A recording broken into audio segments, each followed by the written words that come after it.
Hola, profesor, mucho gusto.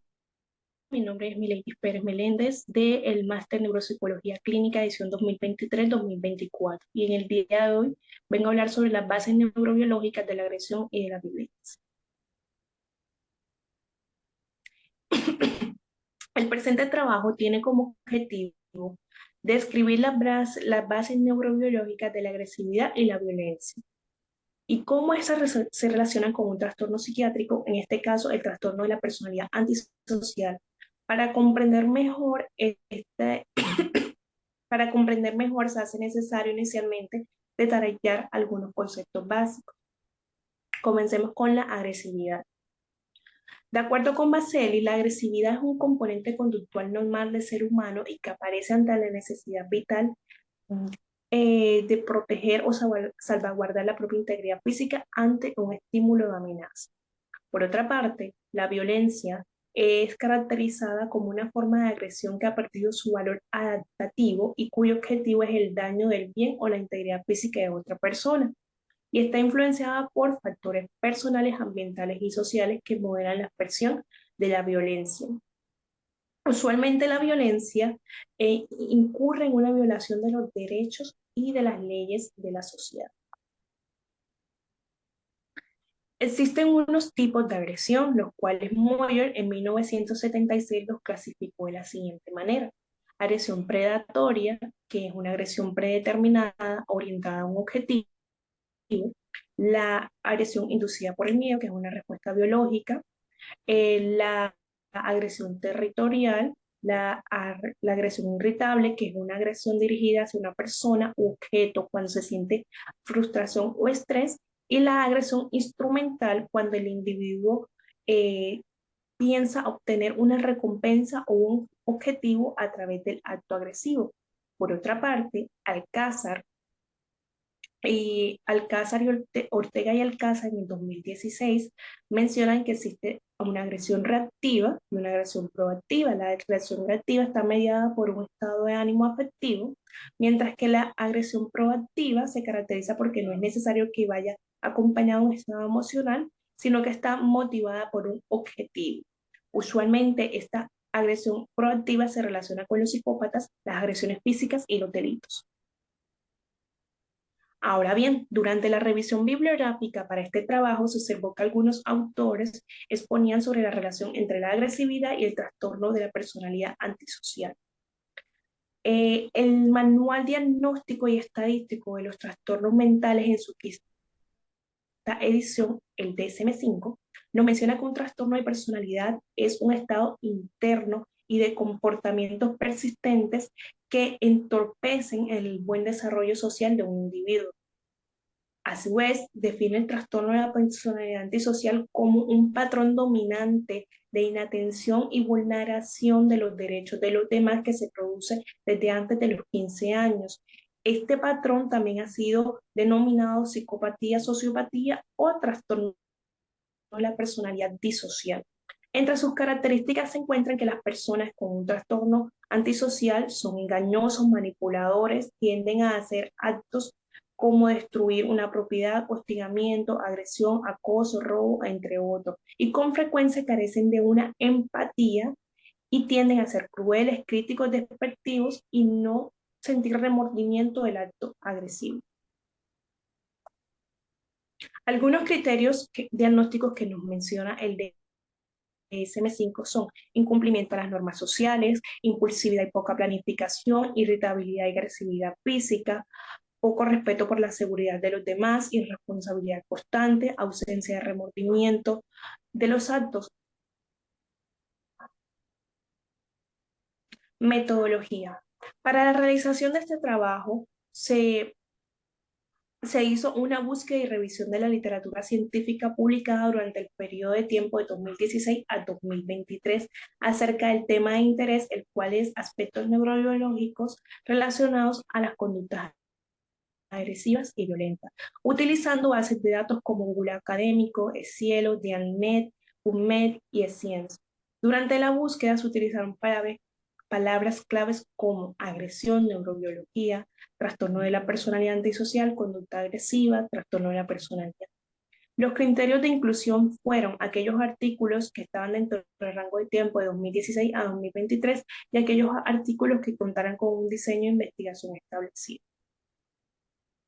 Adentrándonos a nuestro tema de interés, como resultado de la revisión de los artículos seleccionados para el desarrollo de este trabajo, los cuales se pudo evidenciar que comparten mucha información, eh, se hacen, mencionan algunas estructuras cerebrales como el hipotálamo, la amígdala y la corteza prefrontal. Iniciamos con el hipotálamo. El hipotálamo, Ortega y Alcázar exponen que ha sido estudiado en animales como los gatos.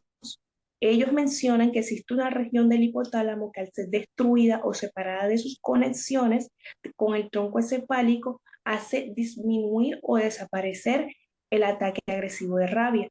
Y estos estudios permitieron conocer dos tipos de ataque en los gatos. El ataque depredador, que es un ataque predeterminado, que está controlado por el hipotálamo lateral y la sustancia gris periacuedal, y el ataque afectivo, que es una respuesta emocional típica y está controlado por el hipotálamo medial, extendiéndose hasta el tronco encefálico.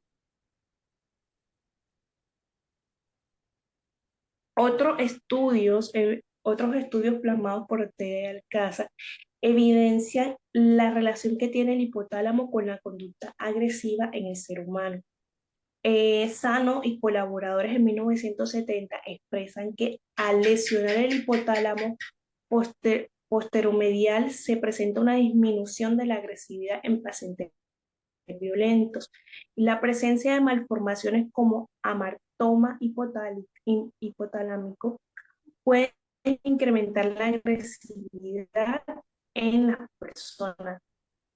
Haller en el 2014 expresa que los mecanismos descritos para el gato con el hipotálamo también pueden funcionar esa prefrontal. Ahora bien, otra estructura implicada es la amígdala. La amígdala está implicada en la integración de información sensorial y se encarga de transmitirla a regiones corticales y subcorticales. Y una de sus funciones principales es reconocimiento.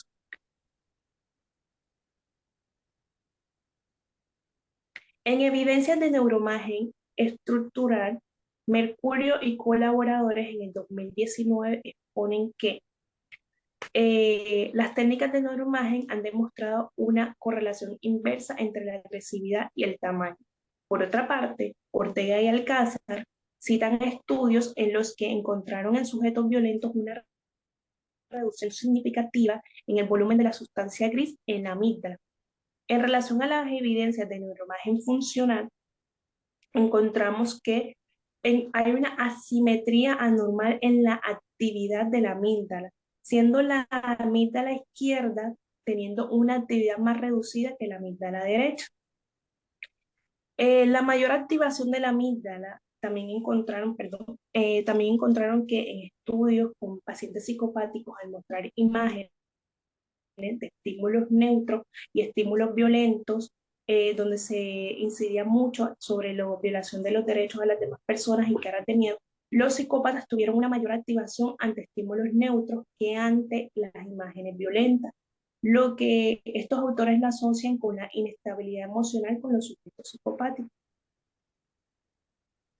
La corteza prefrontal es otra de las estructuras implicadas. Los autores estudiados, o más bien los autores que se pudieron concebir en este trabajo, mencionan que en las evidencias de neuroimagen hay una hipoactivación de la corteza prefrontal, existiendo un bajo volumen de la sustancia blanca.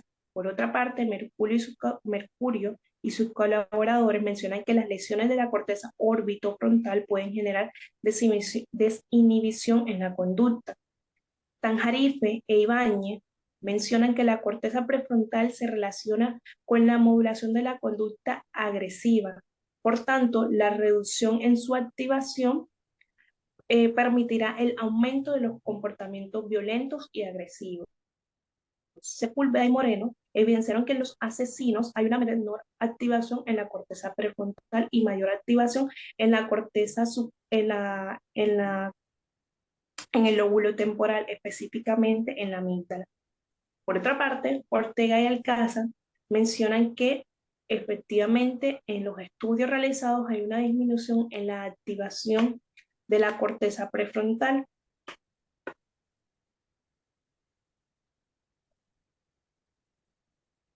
Bien, hablando un poco sobre la neurobioquímica del cerebro, el neurotransmisor serotonina se encuentra también implicado en la agresividad. Varios estudios han demostrado que la reducción mediante la dieta de la serotonina está asociada con conductas agresivas que se muestran ante estímulos nocivos, siendo el receptor de serotonina IA el más asociado con la agresividad. Por otra parte, también se encuentra el gen monoaminoxidasa con su polimórfono de expresión MAOL, que junto a la relación genotipo-ambiente en aquellos pacientes que crecieron en un ambiente de maltrato, estresor, carencias, tienden a una mayor propensión a conductas agresivas. Bien, a modo de conclusión, durante la revisión de los artículos seleccionados se pudo encontrar que muchos de los autores confluyen en que la corteza prefrontal, la amígdala y el hipotálamo, todo lo que tiene que ver con el sistema límbico y la corteza prefrontal, los cuales tienen una relación muy directa, se encuentran implicados directamente en las conductas agresivas. Al haber una hipoactivación de la corteza prefrontal, se tiende a un aumento de las conductas desinhibidas como son la agresión, los comportamientos sueces y una activación aumentada en la amígdala. Cabe resaltar que durante la investigación realizada no se pudo hallar unas evidencias más recientes o estudios más recientes que se han hecho sobre las bases neurológicas, si bien los estudios que aquí he recopilado tienden a también citar estudios que han sido de años anteriores, estoy hablando de 2003 hacia atrás, y no han sido actualizados. Considero que partiendo de ello, uno del rol del neuropsicólogo en este caso sería no solo aumentar la producción científica sobre este tema de interés, sino que le serviría también para consolidar sus conocimientos sobre la funcionalidad de estas estructuras y a su vez tratar de generar planes de prevención y de rehabilitación acorde a las necesidades de las personas con disfunciones en sus conductas.